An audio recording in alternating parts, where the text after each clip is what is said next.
I would like to take an experiential journey with you that explores the relationship between consciousness and the body.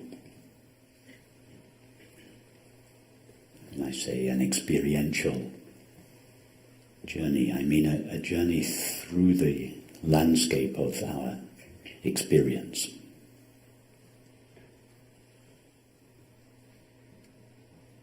And it's a journey that takes place in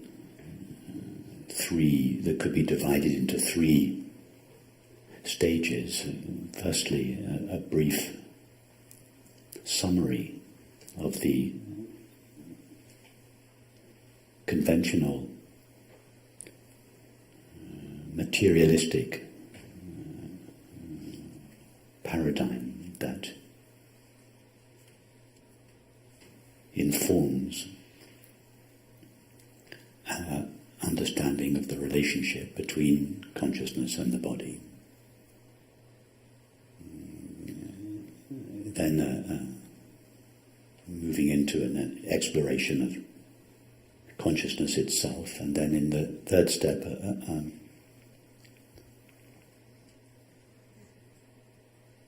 attempt to experience the body or feel the body in a way that is consistent with our understanding of consciousness. Normally we think that it is our experience of the body that dictates the ideas that we have about it.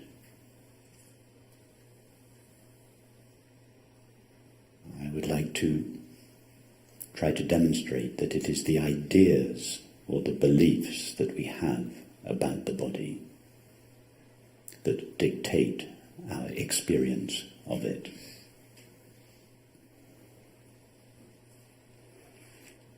So let us begin with a brief summary of the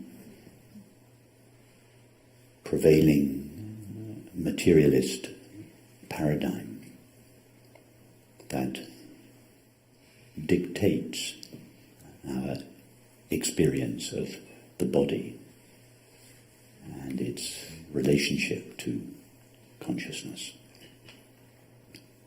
to ourself. So, according to the prevailing materialist paradigm, 13 or so billion years ago, an event called the Big Bang took place. Matter and the time and space that house it began at that moment and eventually turned into the universe as we know it. At some late stage in the evolution of the universe, the Earth appeared. At some late stage in the evolution of the Earth, our body appeared on the Earth. A brain appeared in our body. And finally, consciousness was generated by the brain. So try to imagine a body, your body, without consciousness. There would obviously be no experience of a body or a world or anything, because there would be no consciousness present to experience anything. So at some moment, magically, consciousness is generated by the brain, and immediately there is experience.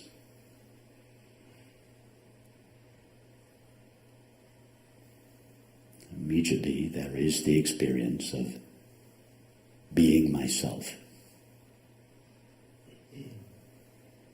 And the sense of being myself is limited to the body. So it is obviously not the body that is having the experience of being myself. Prior to the arising of consciousness, in this imaginary scenario, there is no experience, no knowledge of being a body, no knowledge of having a body, no knowledge of being conscious, no knowledge of being myself, no knowledge of anything, period. In this imaginary scenario, consciousness appears in the brain and immediately there is experience.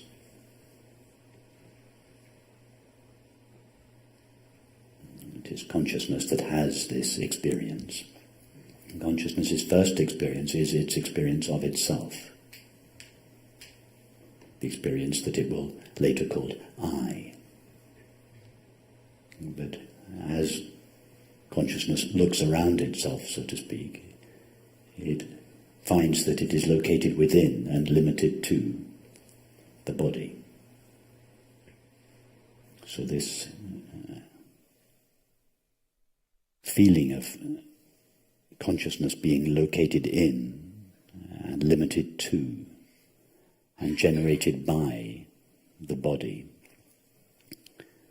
In other words, this mixture of consciousness plus the limitations of the body gives rise to the sense of being a temporary, finite, limited self. And this is indeed the way most people believe and feel about themselves.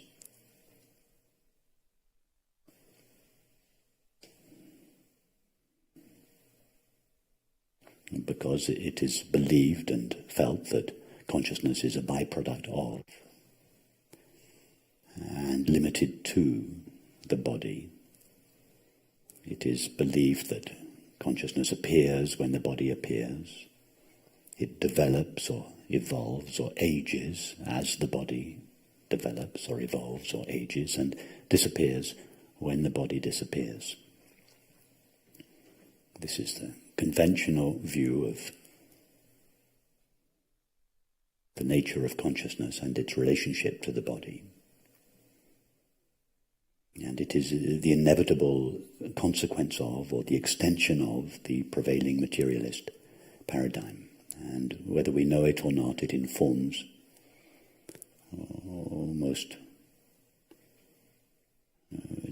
most people's thoughts and feelings and their subsequent activities and relationships.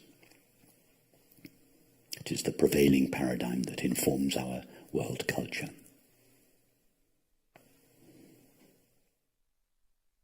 So this belief, and more importantly, this feeling of being a self in a body, or being consciousness in the body, could be likened to the space in this room. So now imagine that the space in this room was conscious. It's just a thought experiment. So instead of this room being full of a inert physical space, imagine that it is full of a conscious or aware space.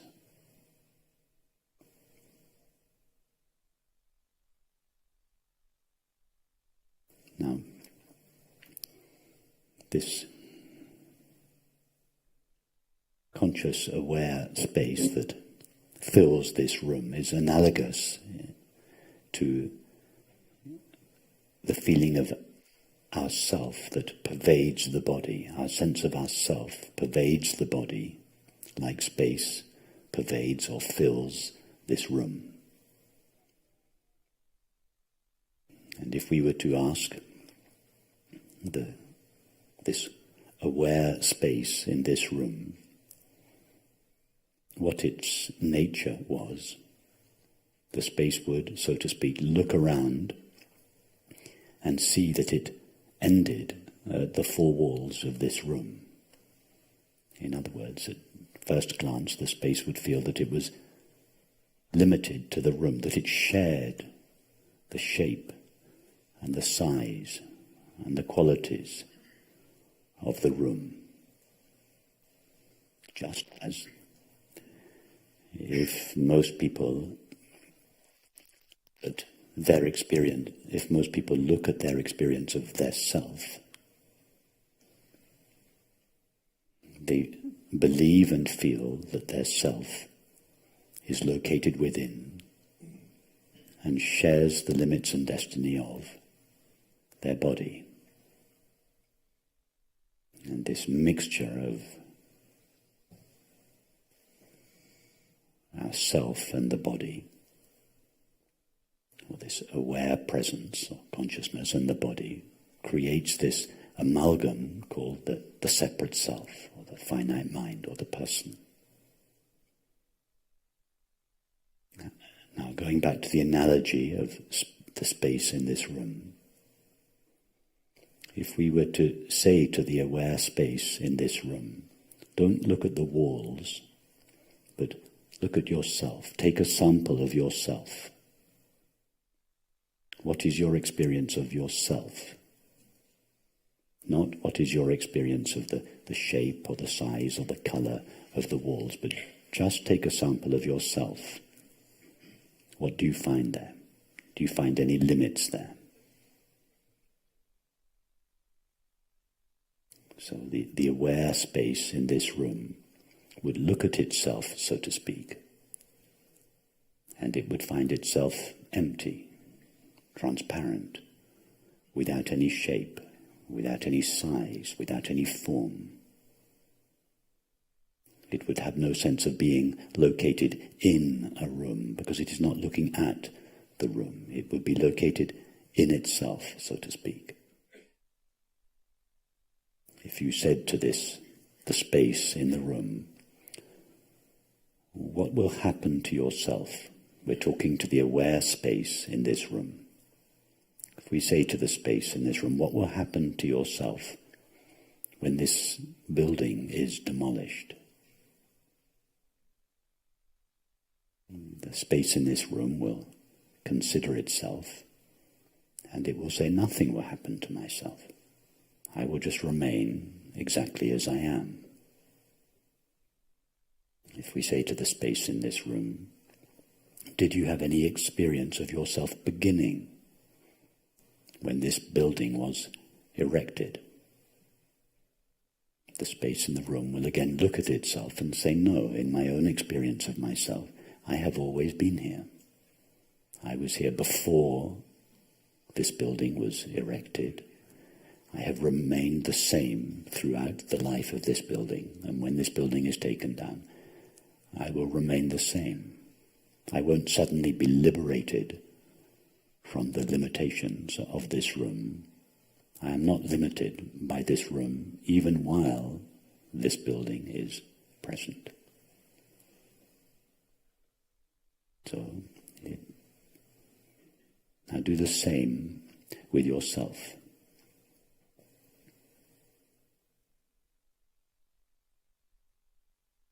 You are the one that knows your experience.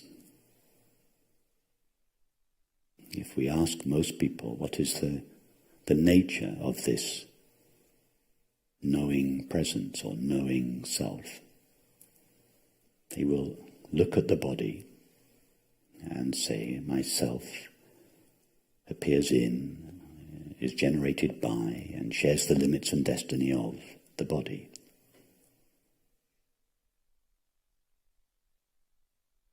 But instead of looking at the body, look at yourself now. You, the one that is aware. Look at the experience of being aware. Just as previously in our thought experiment, the space in this room, the aware space in this room, looked at itself rather than looking at the four walls of the room. So forget the analogy now. Look at yourself, you, the one who is aware. Don't look at what you are aware of. Look at the fact of simply being aware. That is, look at yourself. Take a sample of yourself, so to speak. Take a sample of the simple fact of being aware.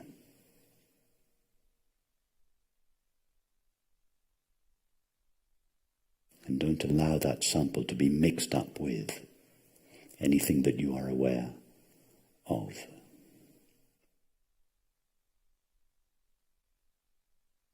Ask yourself the question, do I, the one who is aware,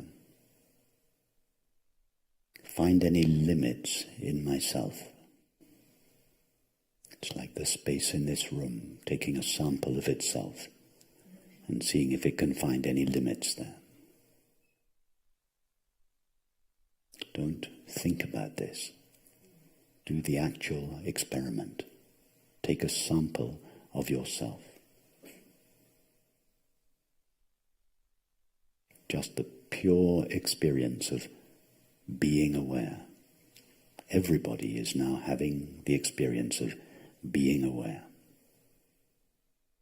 What is the nature of that experience?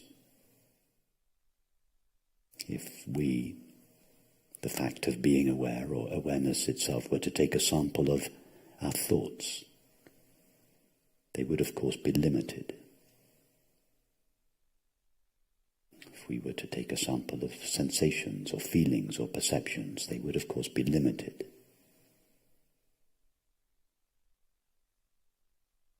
But what if we, the fact of being aware or awareness itself, were to take a sample of itself, to taste itself, to know itself? Does it find any limits there?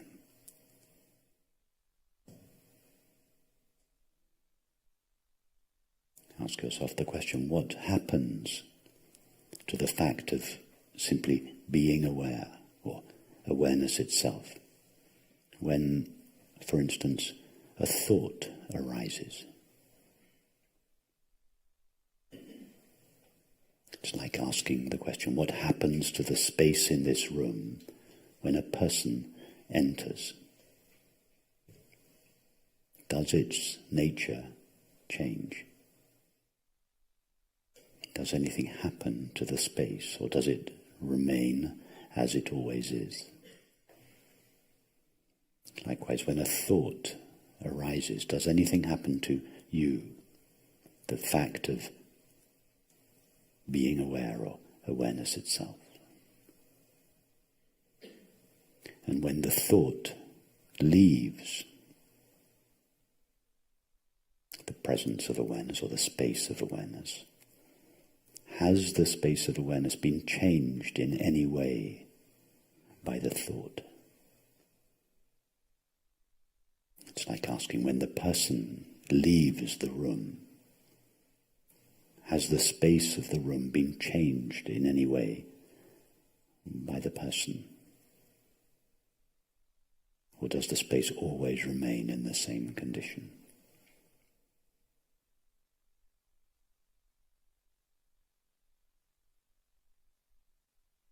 Go back to the analogy of the aware physical space in this room. If we were to ask the physical space, the aware physical space of this room, do you remember when this building was erected? The space will say, yes, I remember a few hundred years ago. This building appeared in me.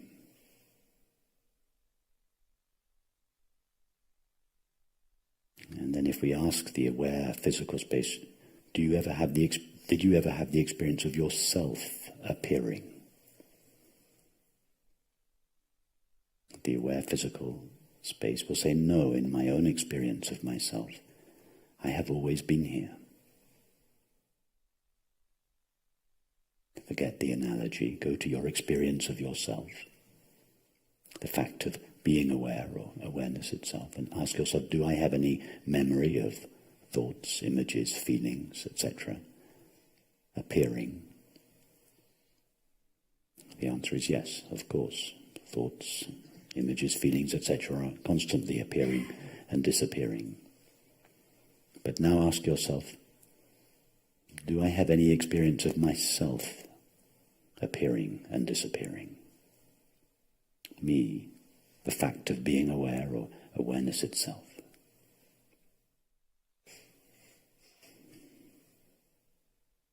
And see clearly that if we rely only on awareness's knowledge of itself, or awareness's experience of itself,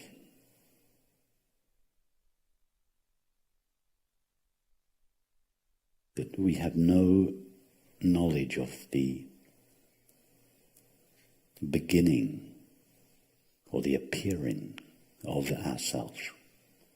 We, awareness, have no experience of our own beginning.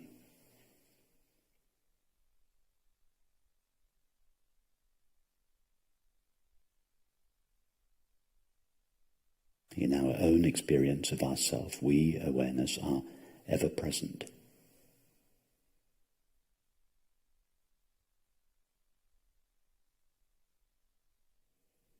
And likewise, although we continually experience the disappearance of thoughts, images, feelings, etc., we never have the experience of the disappearance of ourself. That is, we, awareness, never have the experience of the disappearance of being aware. In other words, in our own experience of ourself, we, awareness, are without birth or death. This is not some extraordinary metaphysical idea. It is simply an idea that is derived directly from our experience.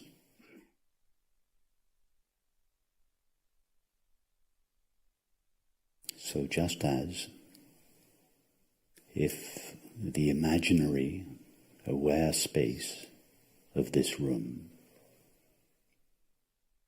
finds no limit in itself, nor does it experience itself beginning and ending, so likewise, we, awareness, find no limit in ourselves, nor do we find ourselves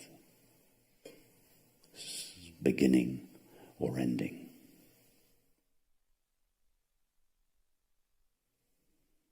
In other words, in awareness's experience of itself, awareness is unlimited or infinite, not finite,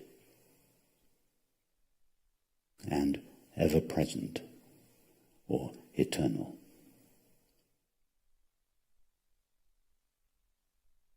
In other words, it is your experience now that you, awareness, are infinite and eternal.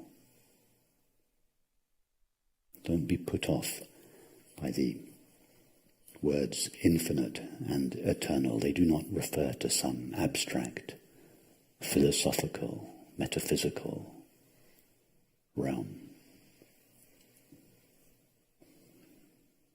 They are words that refer to our direct, intimate, current experience of ourself. In fact, it is the beliefs that ourself is limited and temporary that is abstract and metaphysical and unrelated to experience.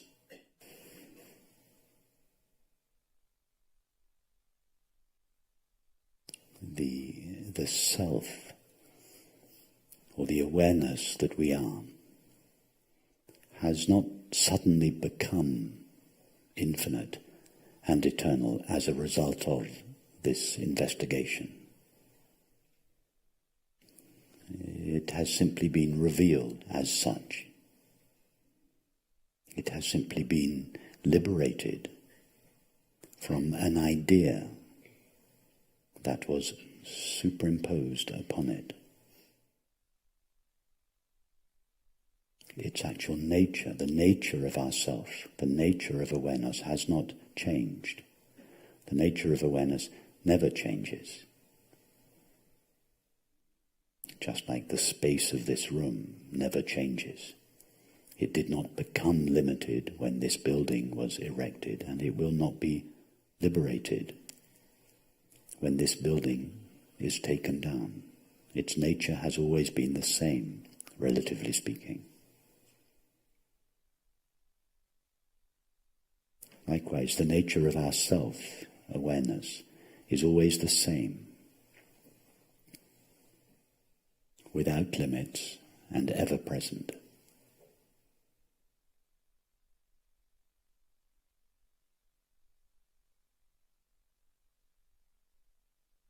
It's only when we believe that our self-awareness shares the limits and the destiny of the body that we seem to become a finite, temporary self. Just as it is the mixture of the space in this room with the four walls of this room, or rather the association of the space of this room with the four walls of this room, that seems to make the space limited and temporary. The space is never limited or temporary. Our self is never finite or temporary.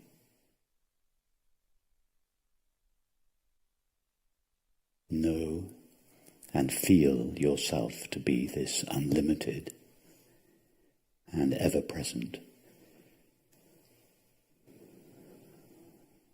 presence of awareness.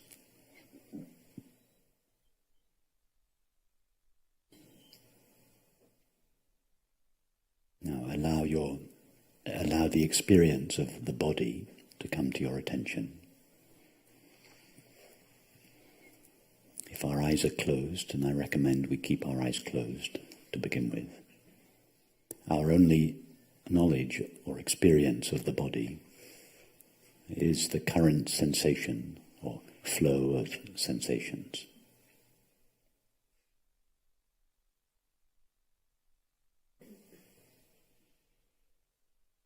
See that this flow of sensations appears in this unlimited, ever-present space of awareness, or space-like presence of awareness. In other words, there's a complete reversal of perspectives here. Previously, under the prevailing materialist paradigm, we believed that the awareness that we are, or the consciousness that we are, appeared in the body, and that the awareness that we are, shares the limits and destiny of the body. Now, if we stay close to the facts of our experience, we see that the body is a flow of sensations appearing in this unlimited, ever-present space of awareness. It is true that, keep your eyes closed, it is true that our sense of ourself, that is, the fact of being aware, pervades our experience of the body. But this does not imply that it is limited by the body. After all, the space of this room pervades this room, but it is not limited by this room. It is our experience that sensations appear in awareness, not that awareness appears in a sensation.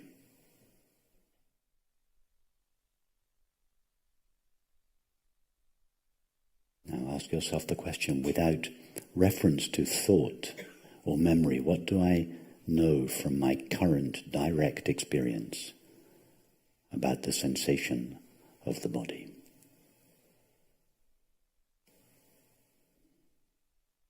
We would only have to think about the body or imagine the body if we were not currently experiencing it. But we are currently experiencing it, and therefore we can refer directly to that experience. It is not necessary to think about the body or imagine the body.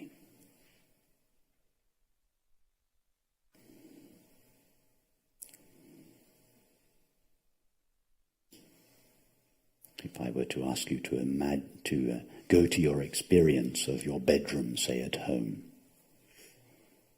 your bedroom is not present in your current experience, and therefore you either have to think about it or you have to imagine it. But your body is present in your current experience, so you do not have to think about it or imagine it. You can go directly to the experience. So, in order to facilitate this, imagine that you are a newborn infant. You do not yet have the capacity of thinking or imagining, but you are experiencing your current experience. So experience the sensation of your body in this way. In fact, without reference to thoughts or imagination or memory, we cannot even be sure that the current sensation is a sensation of a body. It is just a raw sensation. So drop the label body. Just experience the raw sensation. And the raw sensation is appearing in this open field of yourself, this open, limitless field of yourself. Know nothing about the sensation other than the experience itself. For instance, our sensations may have two sources. One, they may come from physical circumstances, for instance, the contact area of our legs on the chair. This generates a sensation. And the second source of sensations would be emotions. For instance, if I am bored by this meditation, or irritated, or lonely, or whatever emotion I may be feeling, will also have a counterpart in the body which will be felt as a sensation.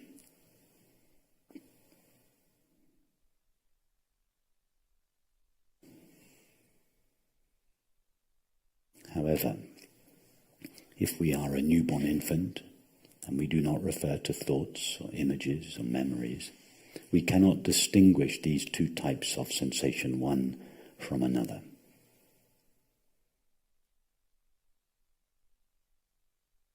The sensation generated by the feeling of boredom would be experienced in exactly the same way as the sensation of the tingling sensation at the soles of your feet, for instance. We would not be able to tell them apart. So make sure that your experience of the current sensation is completely divested of any storyline that accompanies it. Just the raw sensation without interpretation.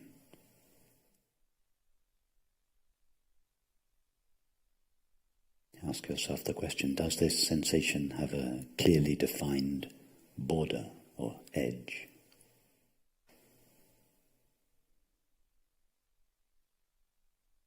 Does the sensation have a clearly defined shape?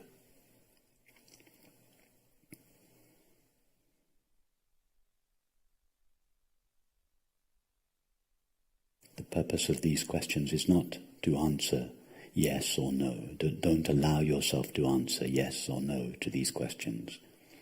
The only purpose of these questions is to take us deeply into the experience itself. Deeply into the actual experience of the body, not the thought of the body, the image of the body, the memory of the body, but the actual experience of the body. The experience that we once used to label the body. Our only knowledge of the so-called body is the current sensation. Does it have a border or a shape?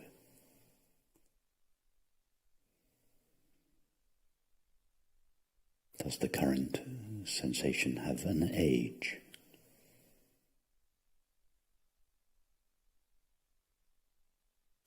Some of us have asked ourselves these questions many times before, and some of us will be asking them for the first time. But I recommend we all ask them as if for the first time. Each time we ask ourselves these questions and actually go through the experiment, not just think about it, but do the experiment, we are divesting the experience of the body of all the limitations that thought has superimposed on it. And we are beginning to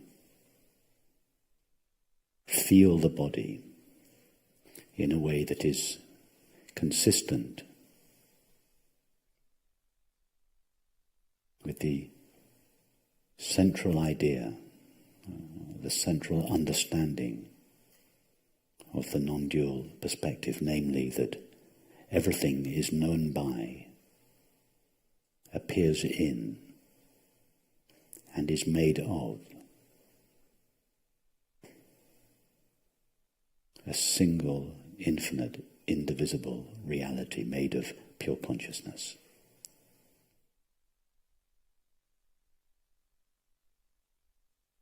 We are subjecting our experience to our new enlightened understanding.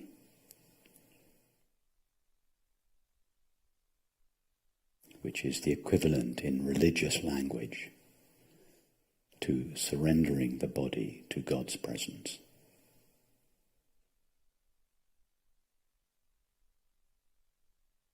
We are offering or surrendering the body to the ever-present, unlimited space of awareness. Allowing the body to be progressively divested of the limitations that thought has superimposed upon it, until it is not only known but felt to be made of this pure, luminous, empty substance of consciousness.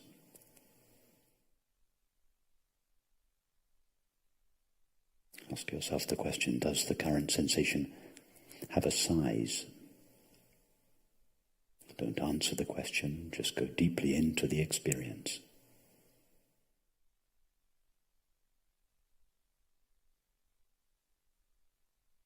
Without reference to thought, imagination, or memory.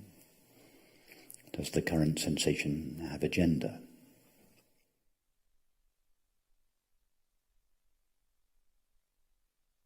Notice that we are not actually manipulating our experience of the body in any way. We haven't touched the experience, we are just contemplating it.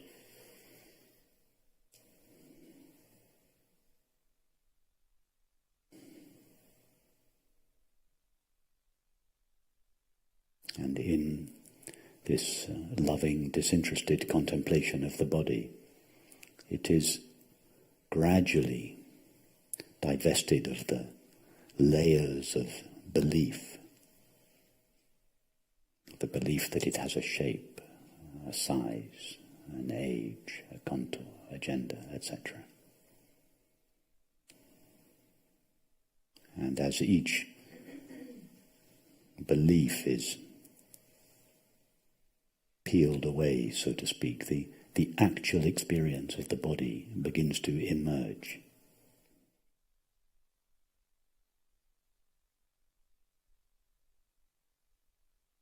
In other words, our idea of the body, our ideas about the body are not generated by our experience or our feeling of the body. It is the other way round. The way we feel the body is dictated by our beliefs about it. Later we will also see that the same is true of the world.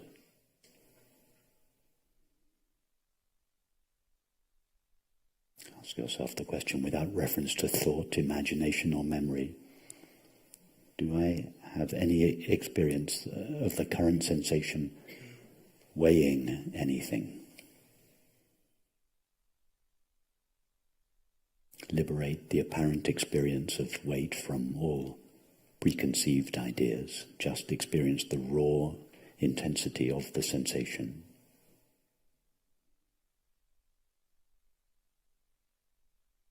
The sensation that is generated by our legs on the chair has a certain intensity to it. But see that without reference to thought, imagination or memory, that intense sensation is simply floating weightlessly in this open, empty field of awareness.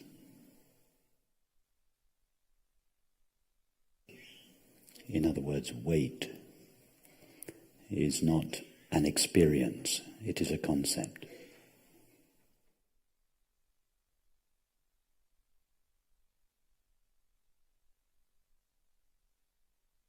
Understand, and more importantly, feel that your body has no weight. It is just a sensation or a vibration of a certain intensity, floating like a cloud in the sky of awareness.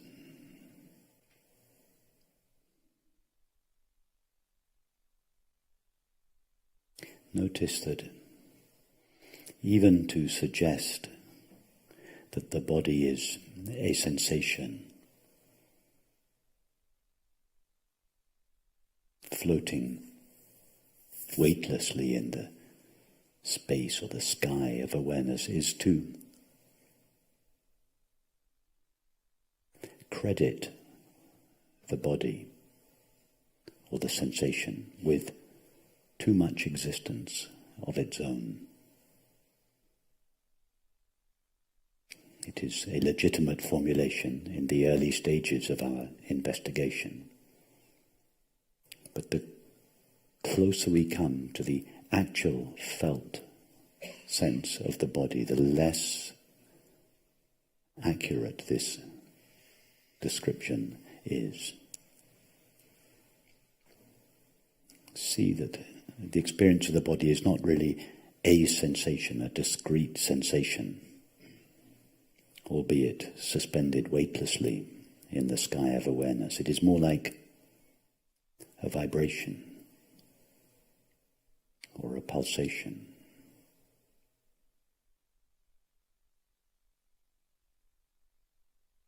Ask yourself the question, what is the stuff that is vibrating or pulsating?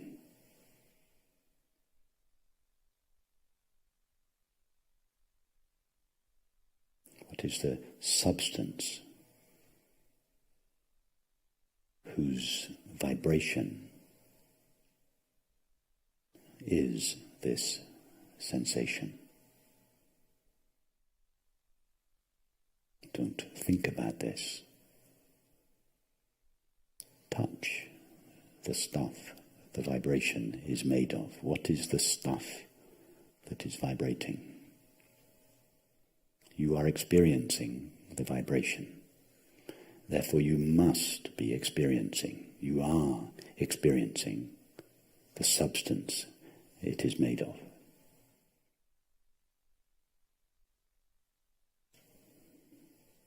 See that the vibration or sensation is not something other than the space of awareness in which it appears. Just as a current in the ocean is not other than the water. Just as the current is a movement of the water itself, or a vibration of the water itself, so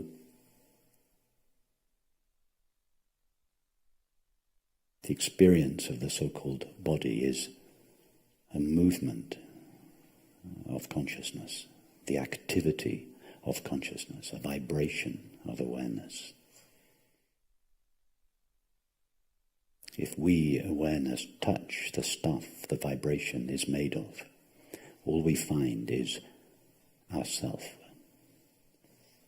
a movement of ourself.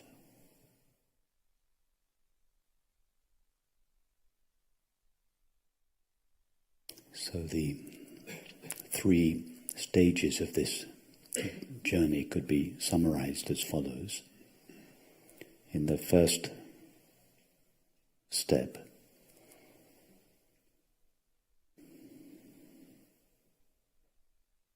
our experience of ourself seems to conform to our idea of the body. We believe and feel that our self is located in and shares the limits and destiny of the body. In the second stage of our journey, we explore our experience of ourself. We, awareness, explore our experience of ourself, and we recognize ourselves to be unlimited and ever-present, this open, empty, luminous, space-like presence of awareness. And in the third step, our experience of the body conforms to our new understanding of ourself. Our experience of the body is progressively divested of the limitations that thought superimposes upon it, and it is progressively experienced as unlimited, open, empty, transparent, luminous, spacious, free of tension, without borders or boundaries.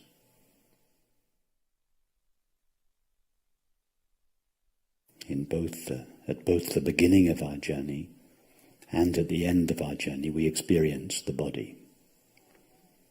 But at the beginning of the journey, our body seems to be something solid, dense, limited, located, made out of stuff called matter. But by the end of the journey, by the time we come to the end of our journey, the body, the same body, is experienced as transparent, empty, without an age, without a shape, without a gender, without a size, luminous, empty.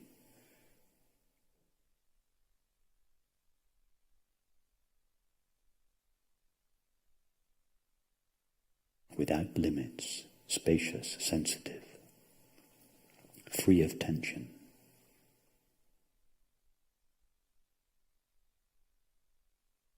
Made of pure knowing,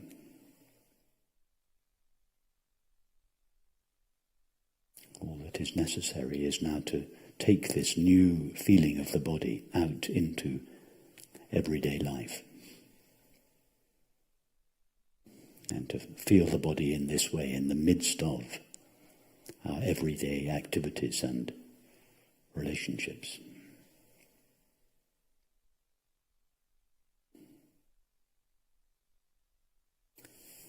Thank you.